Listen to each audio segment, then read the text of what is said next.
The Deputy Minister of the Department of International Relations and Cooperation, DIRCO, Ms. Candith Mashego-Dlamini, is in Liberia and in Sierra Leone this week to hand over COVID-19 vaccines. Through the African Renaissance Fund, the ARF, South Africa signed an agreement with the African Vaccination Acquisition Trust, AVAT, to contribute over 2 million doses of Johnson & Johnson COVID-19 vaccines to African countries. President Cyril Ramaphosa, as the then chairperson of the AU, saw the establishment of the African Union's COVID-19 African Vaccination Acquisition Task Team, and from this, the Vaccination Trust was formed. South Africa's contribution of 79,200 doses to Liberia was produced by a pharmaceutical manufacturing plant in Gqeberha, operated by Aspen Pharma. Well, for a little bit more on this, we're now joined via Zoom by Candith Mashego-Dlamini, who's the Deputy Minister of the Department of International Relations and Cooperation. And she joins us from Liberia. Thank you so much indeed for joining us, Deputy Minister. Welcome to the program. Thank you very much, Peter, and my greetings to your listeners. So tell us about today and the importance of your mission.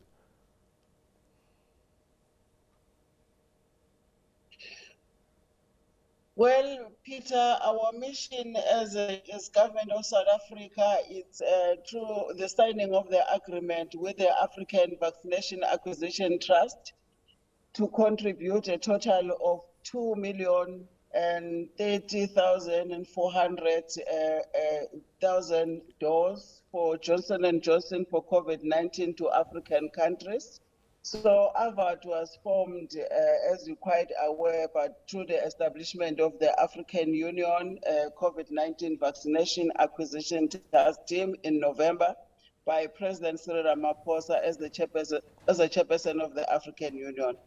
We therefore, through the production of the Johnson & Johnson, which is manufactured in Gqeberha in South Africa, which is operated by Aspen Pharmacy, we are going to contribute 79,200 doses of J&J vaccines to the people of Liberia. And we've contributed, handed over those doses today to the Minister of Health in the presence of the Minister of Justice, after we've had a bilateral meeting with the Deputy President of Liberia. This must be something that's well received by Liberia.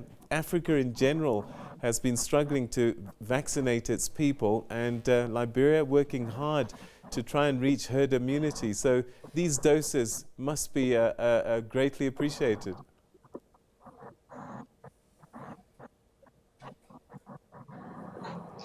Yes, Peter. In Liberia, they've vaccinated plus minus 70% of its population. So now they're looking forward to that with this 79,200 doses, they will almost reach the 80% of vaccination, which they still have to continue to have additional vaccines on their own. But this handover today is going really to help them, even also to help the ones that had to do the booster. All right. What was their message to you at the ceremony? Well, the message from the people of Liberia and the government, it's really, they are very much thankful, because remember, this was the decision that the African Union has taken, that after South Africa had been given the chance to produce the vaccines, so they must really make sure that they make the vaccines accessible to African countries. And South Africa has just nominated about 26 countries that they will really hand over some of the vaccines just to help them to take forward and preventing the COVID-19 as it stands now. As you're quite aware that COVID-19 is not yet over.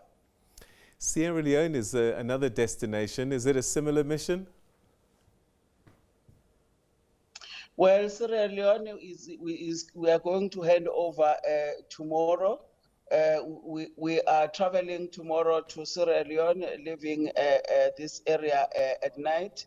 So we'll be at Sierra Leone on Thursday, and we'll do the same handing over to the government of Sierra Leone, and they are very grateful. They are waiting for it. All right, let's talk a little bit about relations between Liberia and South Africa. These have been quite cordial for a period of time, and I guess this is part of your mission there as well, is just to further cement those relations? Yes, of course, Peter.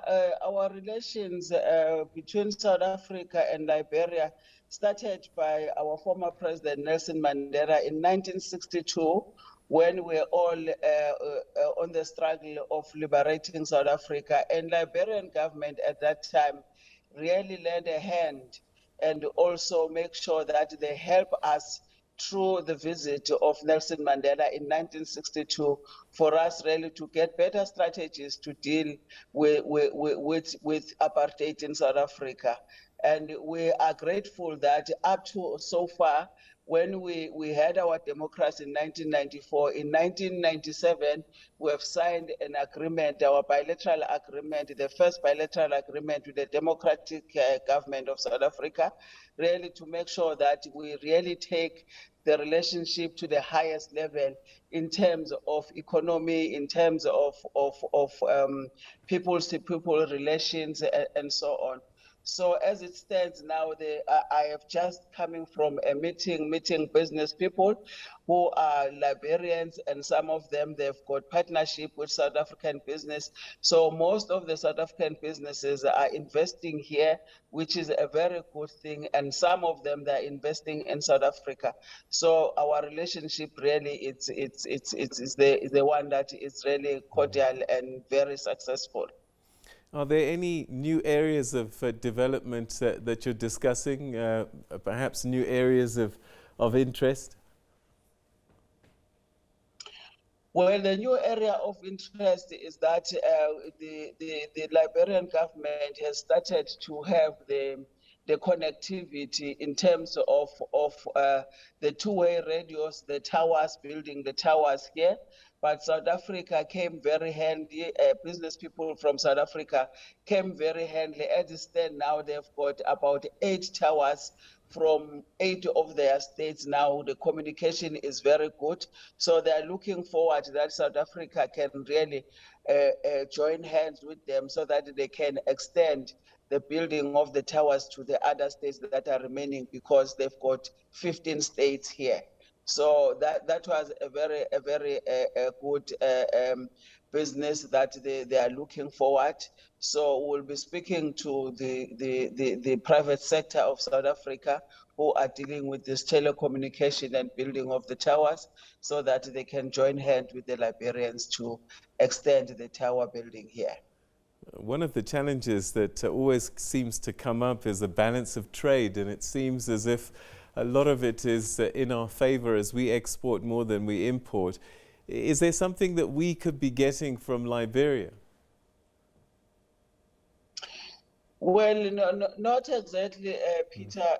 You know, Toyota, as it is assembled in South Africa, so it is also very big here and in Liberia. And well, the balancing of trade is always the case with every country. So that is why we thought that the Continental Free Trade Agreement will really make sure that we really balance trade with all our partners so that they benefit and we benefit. But the Continental Free Trade Agreement, which started in 2021, I think is the one that we are banking on, so that is the one that will really even assess the manner we're doing business amongst ourselves as African countries. All right, Sierra Leone, next stop. What conversations are you going to be having there beyond COVID-19 and vaccines? Well, Peter, we have got relations as well with Sierra Leone, and as you're quite aware that they had conflict at some other point, but now the government is intact, so they're looking forward for really a total stability in that country, but at the same time, they need their population really to access the vaccination so that they really interact with the whole world. Mm. Do you have any idea how far they are along with the vaccination program there? Well, as it stands now, of course, they started the vaccination like any other countries, but then it comes very, very slow to them. But they have promised that they want to reach the 70% as it has been agreed in the African Union. So I thought the vaccines that we are going to hand over this week, it will really help them to reach that particular numbers.